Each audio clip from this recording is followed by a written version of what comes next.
começar o estudo do livro do Apocalipse e hoje temos como proposta fazer algumas considerações sobre o livro, análise histórica do livro e entrarmos um pouco no texto, analisarmos os primeiros versículos do capítulo 1. Vamos orar ao Senhor e em seguida vamos entrar no estudo do livro do Apocalipse. Senhor nosso Deus, nós te damos graças por esse momento que temos como igreja do Senhor, podermos ler a tua palavra, tentar analisar o texto sagrado para entendermos a tua vontade, Senhor, tirarmos lições para as nossas vidas, esses momentos que carecemos tanto, ó Deus, da tua intervenção, para que a nossa fé seja fortalecida, nosso coração seja encorajado, ó Deus, a viver a tua verdade e glorificar o teu santo nome. Pedimos, ó Deus, que o Senhor nos abençoe, que o Senhor nos guarde, que o Senhor nos ajude, ó Deus, quando nós agora meditamos no texto sagrado. Nos abençoe e nos guarda, ó Deus, em nome de Cristo. Amém. Muito bem, meus irmãos, o livro do Apocalipse, escrito pelo apóstolo João, em torno do ano 94, 95, temos um testemunho histórico de um pai da igreja que fala sobre esse contexto, Irineu, pai da igreja, né? E quais são as questões que podemos entender à luz, especialmente do capítulo 2 e do capítulo 3, nós aprendemos um pouco do contexto histórico das igrejas, como elas estavam vivendo e quais eram as questões que estavam acontecendo naqueles dias, né? Existia um intenso comércio, né? O Império Romano promovia esse comércio e dava muita facilidade para as pessoas crescerem profissionalmente. Essa estrutura de comércio do Império Romano é que havia alguns sindicatos e para você crescer profissionalmente dentro desse sindicato você tinha que participar de algumas festividades, algumas cerimônias cívicas, né, do contexto daquela cultura e que envolviam honras ao imperador, né, envolviam também sacrifícios, envolviam alguns atos de imoralidade.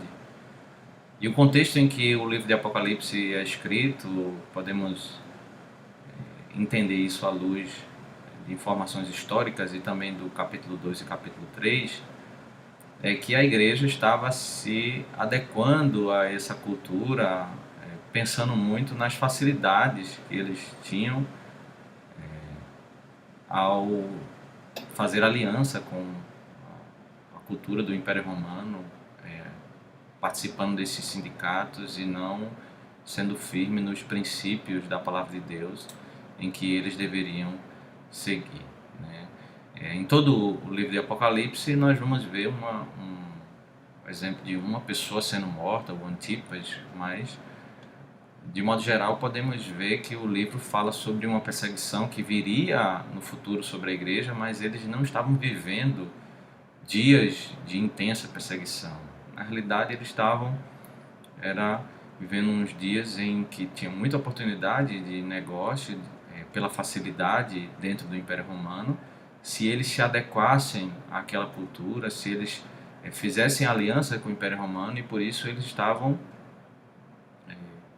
se corrompendo, e o livro é uma exortação contra essa frouxidão da igreja, né, por crescimento profissional, por lucro financeiro. Eles estavam se adequando às oportunidades que o mundo estava oferecendo, né, diante deles, né. O propósito do livro, nesse sentido, é despertar a igreja, é trazer uma palavra de exortação à igreja, para que a igreja se mantenha firme como Cristo, que é a testemunha fiel. A igreja deve ser a testemunha fiel do Senhor neste mundo de trevas. E mesmo quando o mundo nos chama aos benefícios, a acordos em que nos proporcione tantos favores, tantos momentos agradáveis financeiramente, a igreja deve se manter firme no Senhor, ela deve ser fiel ao Senhor como o nosso Deus, Ele é fiel. O foco do livro, portanto, é uma exortação, né, para as 7 igrejas que servem como uma representação de toda a igreja, de todas as eras, né, que nós devemos nos mantermos firmes no ensino do Senhor, na vontade do Senhor. Existem algumas questões importantes no livro, entendermos que existem muita relação com o Antigo Testamento, né, em primeiro lugar, uma relação com o livro de Gênesis, com o livro do profeta Isaías, Ezequiel, Daniel e o livro do profeta Zacarias. Entender essas conexões são importantes para nós percebermos que alguns dos ensinos que estão nesses textos do Antigo Testamento, eles são retomados, e aí nós entendemos algumas verdades à luz dessa associação com o Antigo Testamento, né? O livro tem muitos padrões, né? Os números, eles não são usados aleatoriamente, eles são usados para estabelecer alguns conceitos, né? As repetições, os livros, eles têm blocos que repetem e vão reafirmando alguns conceitos, aprofundando alguns conceitos, né? Toda a estrutura do livro vai nos mostrando esses ensinos, né?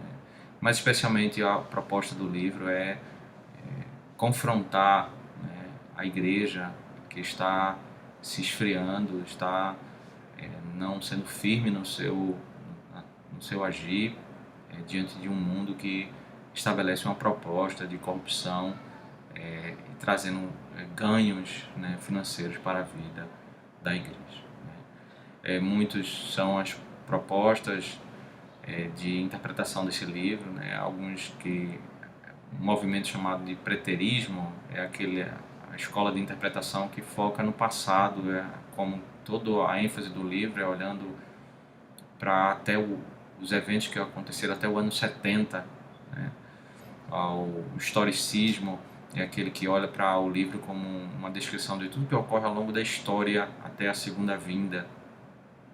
O futurismo é aquele que se concentra no futuro, em momentos antes da segunda vinda de Cristo, né? Todo o livro é voltado para esse tempo, né, antes da segunda vinda de Cristo. E há uma proposta que é a proposta do idealismo, que é entender que o livro ele trata alguns princípios, usa do simbolismo para a mensagem por trás desses símbolos, que o ensino do livro deve ser aplicado a todos os cristãos de todas as gerações, né? Do tempo de João até o tempo do fim, o livro ele tem a sua relevância, né? E é nessa abordagem que nós vamos seguir, tá? O livro ele deve ser lido entendendo essas conexões dentro do próprio livro, né, onde existem 7 partes. O livro, o capítulo 1 ao capítulo 3 a primeira parte, o capítulo 4 ao capítulo 7 a segunda parte, capítulo 8 ao 11 a terceira parte, capítulo 12 ao 14 a quarta, 15 e 16 a quinta parte, o capítulo 17 ao 19 a sexta parte e a sétima parte, capítulo 20 ao capítulo 22. É que o livro ele trata sobre 7 partes que são partes paralelas em termos de história. Narram acontecimentos entre a primeira vinda e a segunda vinda, trazendo princípios para a vida da igreja, de modo que em cada parte dessa nós temos algumas lacunas sendo preenchidas da parte anterior, mas ao mesmo tempo nós temos textos que dialogam e confirmam essa relação entre as partes do livro. São 7 partes que tratam entre a primeira e a segunda vinda de Cristo.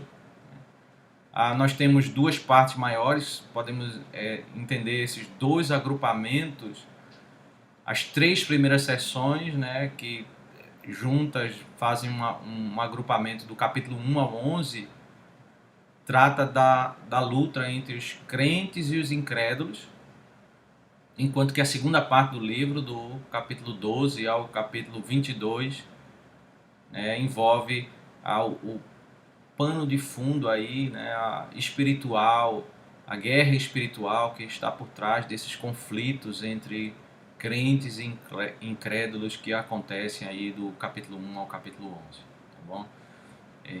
Nós vamos ver estas 7 sessões paralelas, mas elas não se tratam de uma estrutura meramente repetitiva, porque à medida que o livro ele vai trazendo o seu ensino, nós vamos ver elementos de progressividade, né? A história ela caminhando para a sua consumação. Podemos ver na primeira sessão, capítulo 1 ao capítulo 3, o conceito de que a luz brilha nas trevas, né? Esse é um tema da primeira sessão. E o capítulo 4 ao 7, que é a segunda sessão, vai mostrar como as trevas odeiam a luz. Mas perceba que o ensino ele está sendo revelado, ele está sendo trazido para a igreja sobre algumas ênfases particulares. Na terceira sessão nós vemos o juízo sobre aqueles que perseguem o povo de Deus.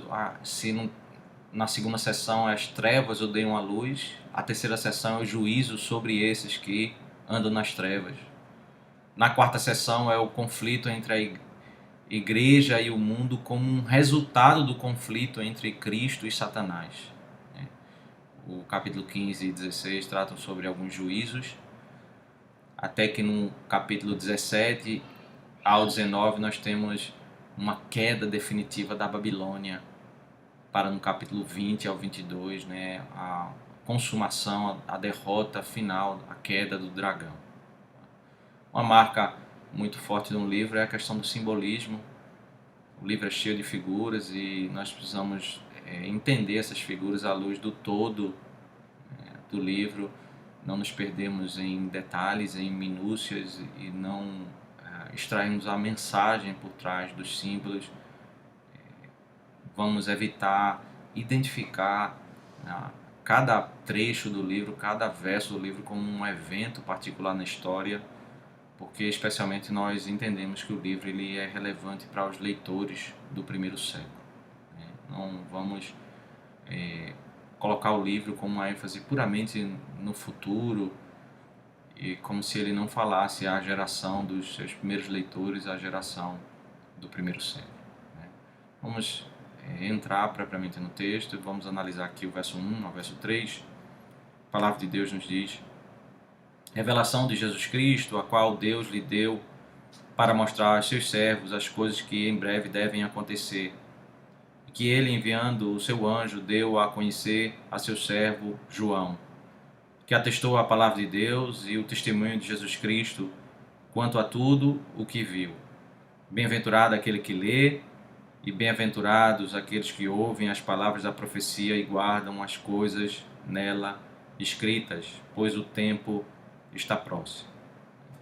Nós temos aqui o prólogo do livro, o início do livro, que trata o livro como uma revelação. É importante nós entendermos qual é a proposta do livro. Há uma cultura, há um conceito, bem popular de que o livro é cheio de enigmas, o livro ele é difícil de se compreender, o livro se torna muito complicado e passa essa ideia de o livro ter uma ideia de algo obscuro, algo que não traz muita clareza no entendimento do ensino de Deus. E nós começamos o livro com esse ensino do Senhor, com essa verdade dita que o livro ele é dado para ser um descortinar, O livro ele é dado não para trazer mistério ou encobrir, mas ele é dado para trazer revelação, para mostrar à igreja. É a revelação de Jesus Cristo que Deus lhe deu para mostrar aos seus servos, à igreja, o que em breve deve acontecer. Esse conceito de algo muito próximo, algo que o apóstolo João está vivendo, ele dialoga muito com um conceito que está lá no livro do profeta Daniel. De fato, é um contraste com Daniel capítulo 2, verso 28 ao 30, quando ali o profeta fala sobre uma era mais à frente, os últimos dias em que o profeta Daniel não estava vivendo. Mas agora Apocalipse começa a apresentar um momento que é também dito lá em Atos dos Apóstolos, capítulo 2, que a igreja está vivendo os últimos dias, entre a primeira e a segunda vinda. Agora não olhamos para esses eventos de cumprimento como algo muito distante, porque nós estamos já no período da consumação das coisas, onde as coisas estão prestes a acontecer.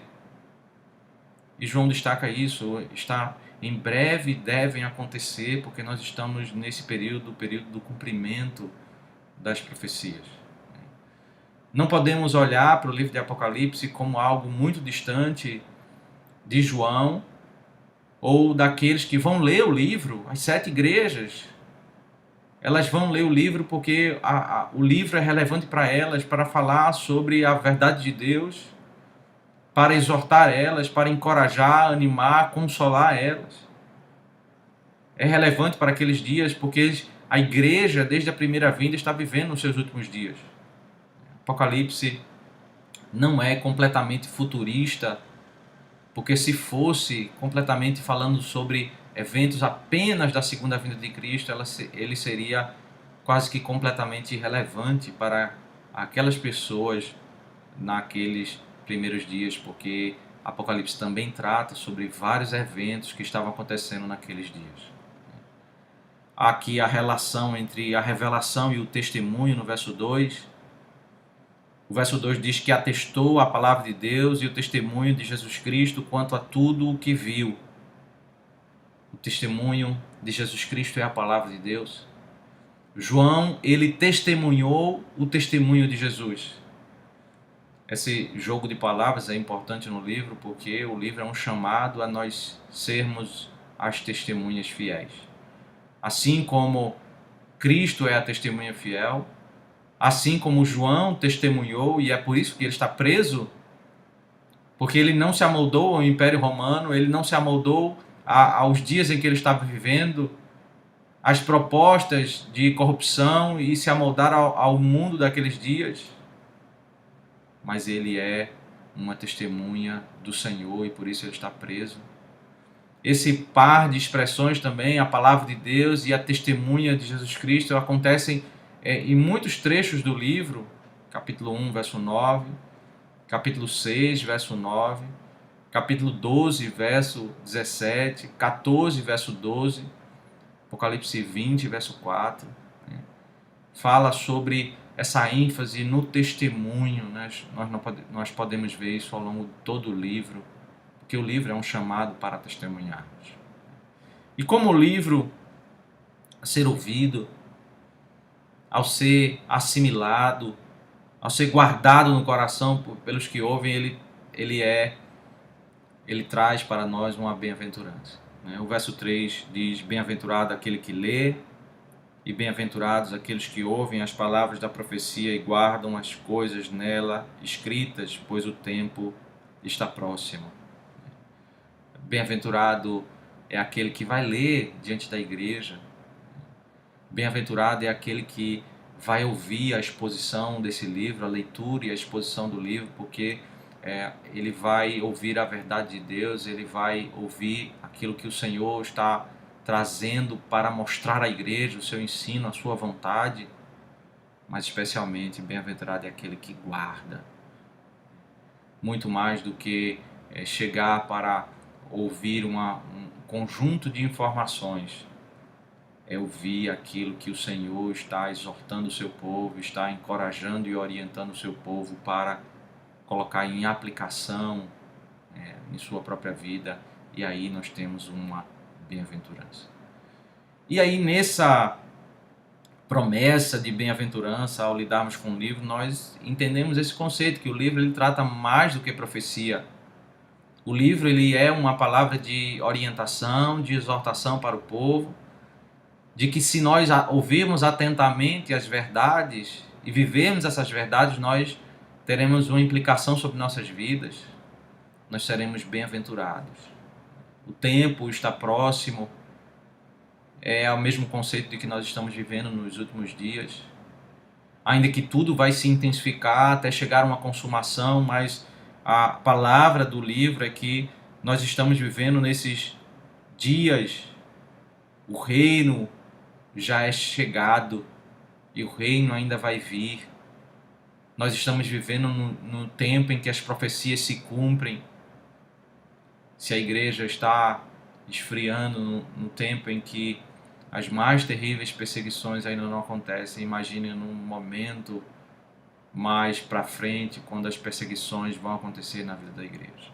A igreja precisa perseverar e fugir de alianças corruptas. E agora nós caminhamos para ver verso 4 ao verso 8, a dedicatória às 7 igrejas.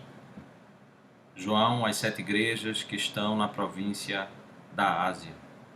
João é aquele que é o instrumento usado por Deus para trazer a revelação ao povo, mas o verso 4 deve ser entendido à luz do verso 1, que já disse que a revelação é de Jesus Cristo, que Deus lhe deu. Temos como uma estrutura o Pai entrega ao Filho, que entrega ao anjo, que entrega a João, e João entrega à igreja. Estrutura para ressaltar esse aspecto de que a revelação ela não vem do estudo de João, daquilo que ele pesquisou ou pôde fazer a partir do seu próprio coração, mas vem daquilo que é o Senhor que entregou para a sua igreja. João escreve as 7 igrejas, uma região onde tínhamos 7 igrejas naquele contexto, a igreja que tinha os seus problemas, cada uma com suas particularidades, mas o aspecto do livro que é importante, dentro próprio desse padrão no livro, da importância do número 7, nos faz entender que essas 7 igrejas que daquele primeiro século, elas como que representam todos os cristãos, problemas que elas enfrentam, são problemas que nós enfrentamos hoje e que as igrejas enfrentam ao longo da história. Ainda que o Senhor está exortando particularmente cada uma da igreja, ou encorajando, ou elogiando cada uma da igreja, a carta, o livro e cada carta escrita para as igrejas, elas servem para todos os crentes de todas as eras, de modo que nós podemos tirar lições daquilo que o Senhor falou para cada uma das igrejas. Nós podemos aprender com os seus erros e com os seus acertos, à luz daquilo que o Senhor falou para elas. Aprendemos com os seus erros quando nós entendemos que o Senhor não se agrada daquilo que eles fizeram, e nós aprendemos a fazer exatamente o contrário. E nós entendemos qual é a vontade de Deus sobre cada coisa. As 7 igrejas da Ásia, o livro é escrito às 7 igrejas, e por isso as informações históricas que nós temos no capítulo 2 e 3, elas servem de contexto, com ricas informações para nós entendermos qual é o cenário que João está escrevendo no livro de Apocalipse, à luz do capítulo 2 e capítulo 3. Vai ser muito importante para esse entendimento desse contexto histórico. E aí nós começamos a ver a saudação, parte B do verso 4, que a graça e a paz sejam com vocês, da parte daquele que é, que era e que há de vir, da parte dos 7 espíritos que estão diante do trono e da parte de Jesus Cristo, a fiel testemunha, o primogênito dos mortos e o soberano dos reis da terra. Saudação, como é de costume no início das cartas, mas aqui nós temos uma saudação trinitária, referência à Trindade, né, ao Pai, sobre a sua eternidade. Aqui nós estamos vendo a parte daquele que é, que era e que há de vir. É uma alusão a Êxodo capítulo 3, verso 14, quando fala do nome de Deus, uma referência à eternidade do Senhor. Quando fala do Espírito, da parte dos 7 Espíritos que estão diante do seu trono, é uma referência não a 7 pessoas, mas aos 7 adjetivos do Espírito. Referência lá em Isaías capítulo 11, verso 2, os 7 adjetivos do Espírito Santo de Deus. Também uma alusão a Zacarias capítulo 4, verso 2 e verso 6, quando fala das 7 lâmpadas do candelabro, uma referência ali ao um só Espírito, né? As 7 lâmpadas, elas representam um só Espírito. Também fala do Filho, né? A saudação da parte de Jesus Cristo, a fiel testemunha, o primogênito dos mortos e o soberano dos reis da terra. Ele está falando da morte de Cristo como fiel testemunha, da sua ressurreição como primogênito dos mortos e da sua ascensão e sentada ao trono, né, governando sobre as nações como o soberano dos reis da terra. Ele vai saudando e ele vai como que narrando a história da redenção, né, a história da glória do Pai, a glória do Espírito e a glória do Filho. A saudação é invertida, ao invés de falar Pai, Filho e Espírito, ele fala Pai, Espírito e Filho, porque agora ele vai desenvolver um pouco mais sobre o Filho, quando ele vai fazer uma palavra de adoração, uma doxologia, parte final do verso 5, aquele que nos ama e pelo seu sangue nos libertou dos nossos pecados. São duas coisas que não podem ser desassociadas, o amor do Filho por nós e a sua libertação, porque nós somos amados, porque nós somos libertos dos nossos pecados. Pelo seu sangue ele nos libertou. Essa é a verdadeira vida livre, uma vida onde eu posso descansar diante de Deus, onde as minhas dívidas, os meus erros, eles foram perdoados pelo Senhor. Eu posso ter paz em comunhão com o Senhor e por isso eu sou livre, porque eu fui perdoado pelo próprio Deus na obra do seu Filho. Não há liberdade que exista na vida que seja semelhante a essa, a vida de ter os seus pecados perdoados, a sua culpa tirada dos seus ombros e ter paz sobre a sua vida. Amor e libertação são temas relacionados. Esse é o conceito em Malaquias capítulo 1, quando a Bíblia diz que Deus amou a Jacó. Deve ser entendido à luz desse conceito de que Jacó ele foi eleito, ele foi salvo, ele foi perdoado pelo sangue de Cristo, enquanto que Esaú não é alvo do amor de Deus e por isso ele não foi perdoado. Amor e libertação, eles são temas interligados. O Filho, ele nos constituiu, o verso 6 diz, e nos constituiu reino, sacerdotes para o seu Deus e Pai. A ele a glória e o domínio para todo o sempre. Amém. Ele nos libertou para vivermos nesse mundo como parte do seu reino, parte de uma extensão do seu reino, como sacerdotes que anunciam e proclamam no meio deste mundo de trevas, testemunhando da luz. Se Cristo veio ao mundo para ser a testemunha fiel, ele nos ama e nos salva, nos liberta para nós sermos também sacerdotes e testemunhas perante as trevas. Esse texto é uma citação a Êxodo capítulo 19, versos 5 e verso 6, quando ali o Senhor está anunciando a Israel que eles deveriam ser como sacerdotes perante as nações, no mundo, anunciando a glória de Deus perante aquele mundo de trevas. Aquilo que o Senhor disse a Israel, ele está agora aplicando à igreja. Porque a igreja é o verdadeiro Israel de Deus.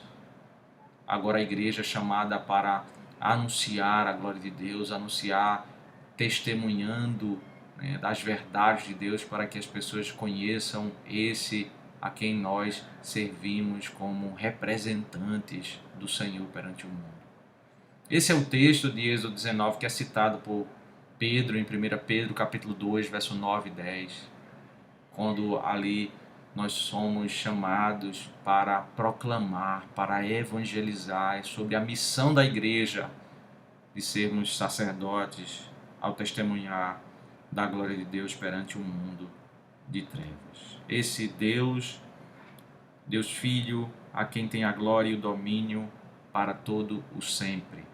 Capítulo 4 e capítulo 5 vai desenvolver um pouco mais sobre isso, porque ele é o único que é digno de glória, porque ele é o único que pode redimir, ele pode redimir perfeitamente. Ele morre como um cordeiro santo e sem mácula para perdoar os nossos pecados, por isso ele é o único digno de glória.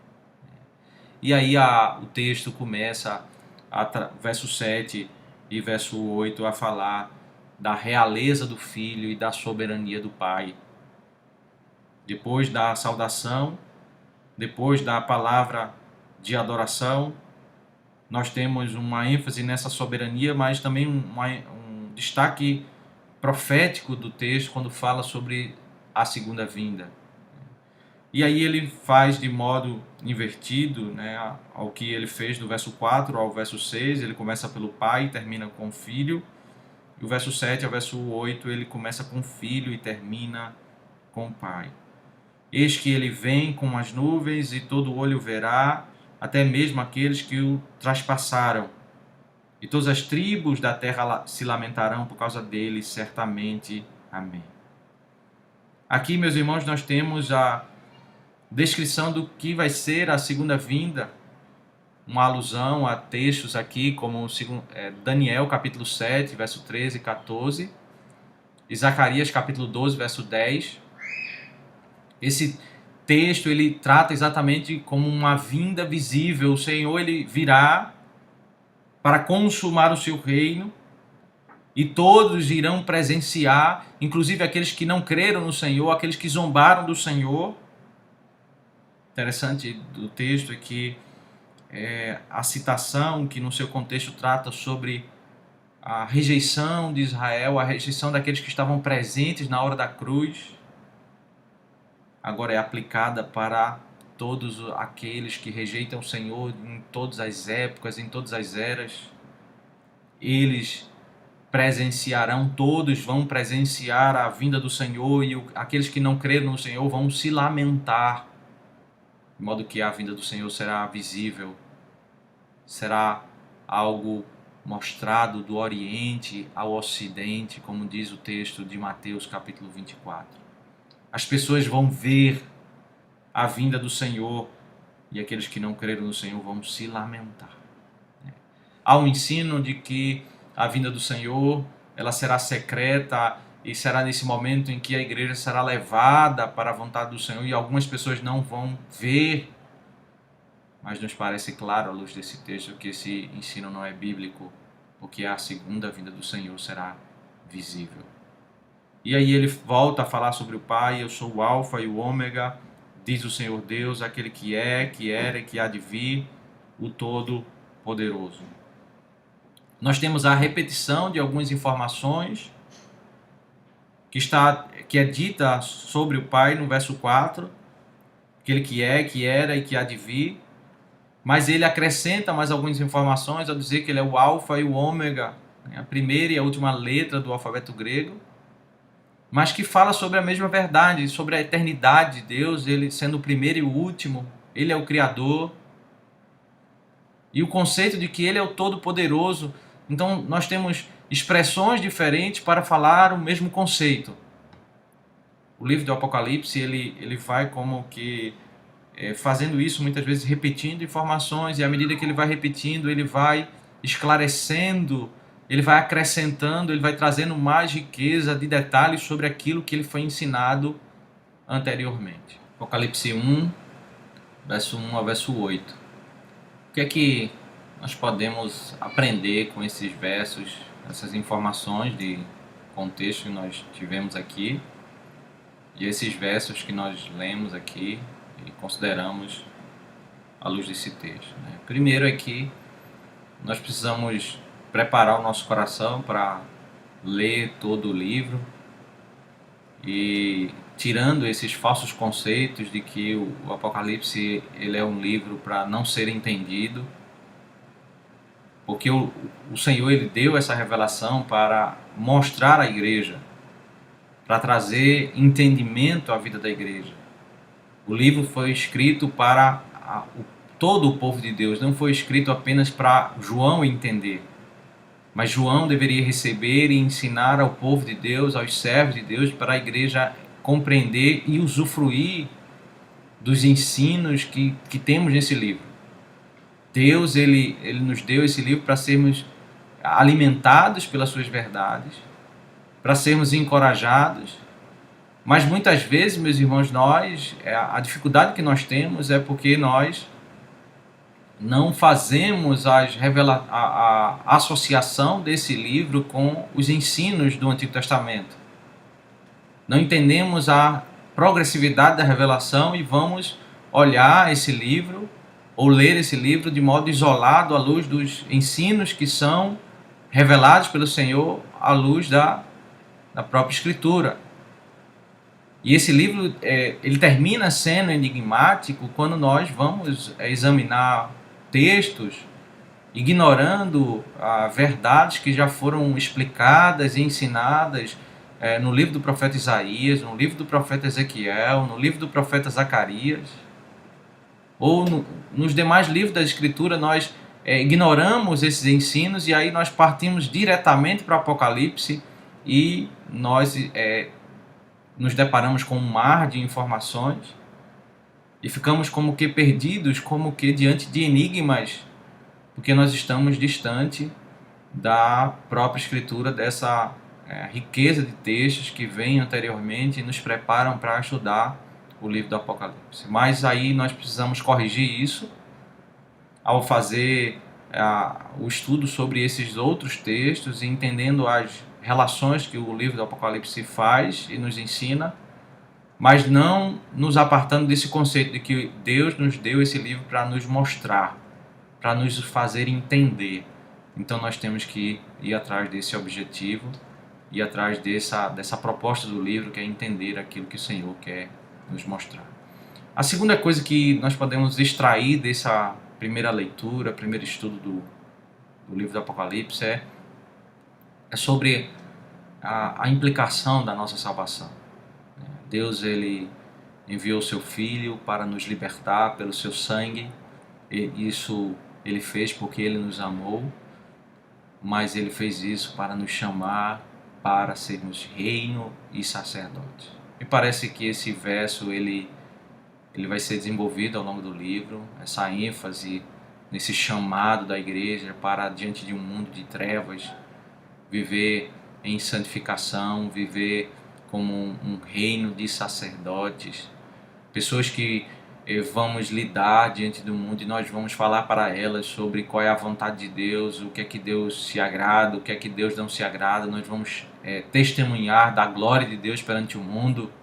Esse é o nosso chamado para vivermos aqui como testemunhas, como um sacerdote diante de um povo que não conhece Deus, e nós vamos falar para essas pessoas, nós vamos trazer consolo, trazer uma mensagem de esperança, uma mensagem de exortação, mas nós vamos falar da parte de Deus. Imagine se nós começarmos a fazermos aliança com essas pessoas que não conhecem Deus e nós começarmos a nos amoldarmos a eles por benefícios financeiros, por riqueza deste mundo, por ascensão profissional, nós começarmos a participarmos de festividades que envolvem princípios contra a palavra de Deus. É exatamente esse contexto que a igreja do primeiro século estava vivendo. Eles estavam se apartando do chamado para testemunhar, para serem sacerdotes perante um mundo de trevas. Eles estavam negligenciando a fidelidade ao Senhor por causa de benefícios deste mundo. Eles estavam negligenciando o chamado para serem reis e sacerdotes. Nós somos, meus irmãos, representantes do Rei dos Reis. Nós somos chamados para viver nesse mundo como parte desse reino, para falarmos da glória de Deus, para falarmos que nós não vamos entrar em aliança, ainda que tenhamos prejuízo. Nós precisamos ser fiéis ao Senhor e não entrarmos em acordos para negligenciarmos a vontade do Senhor, porque Ele nos amou, Ele nos purificou de todo pecado, não para voltarmos ao pecado, mas para agora, como sacerdotes do Senhor, nós falarmos ao mundo que o mundo se aparte das suas trevas. Essa informação do final do verso 7, verso 8, que mostra, é aquilo que, o terceiro conceito que creio que nós devemos extrair desse pequeno trecho que analisamos. É que se os primeiros cristãos olhavam para o imperador como o rei, que se autoproclamava rei de toda a terra, o verso 7 e o verso 8 fala sobre a soberania de Deus, aquele que de fato é o Todo-Poderoso, aquele que envia o seu Filho e ele vai voltar. Ele vai voltar e naquele momento não haverá imperador, não haverá império, não haverá alianças da terra que vão justificar perante o Rei dos Reis e Senhor dos Senhores qualquer ato que nós tenhamos feito nesta vida. O evento da segunda vinda, ele serve de alerta para a igreja, para nos fazer relembrar a nossa missão, a nossa vocação, ao lembrarmos desse momento em que nós vamos prestar contas diante do nosso Senhor. Nós devemos refletir sobre os nossos atos, sobre as nossas alianças, sobre aquilo que nós temos negligenciado ou feito para termos benefícios aqui na terra. Porque um dia nós vamos prestar conta ao Rei dos Reis e Senhor dos Senhores. Que o Senhor Deus nos abençoe, que o Senhor Deus nos guarde, nos desafie a lembrarmos de quem é o soberano Rei de toda a terra e temamos a Ele e cumpramos a nossa vocação de sermos reino e sacerdote nessa vida para a glória do Senhor Deus. Oremos ao Senhor. Senhor nosso Deus, nós te damos graças pela Tua palavra, pela Tua bondade e pedimos, ó Deus, que o Senhor nos abençoe e nos guarde, que o Senhor aplique, ó Deus, a Tua palavra em nossos corações, de modo a vivermos, ó Pai, para a glória do Teu santo nome. Isso nós te oramos, em nome de Cristo. Amém.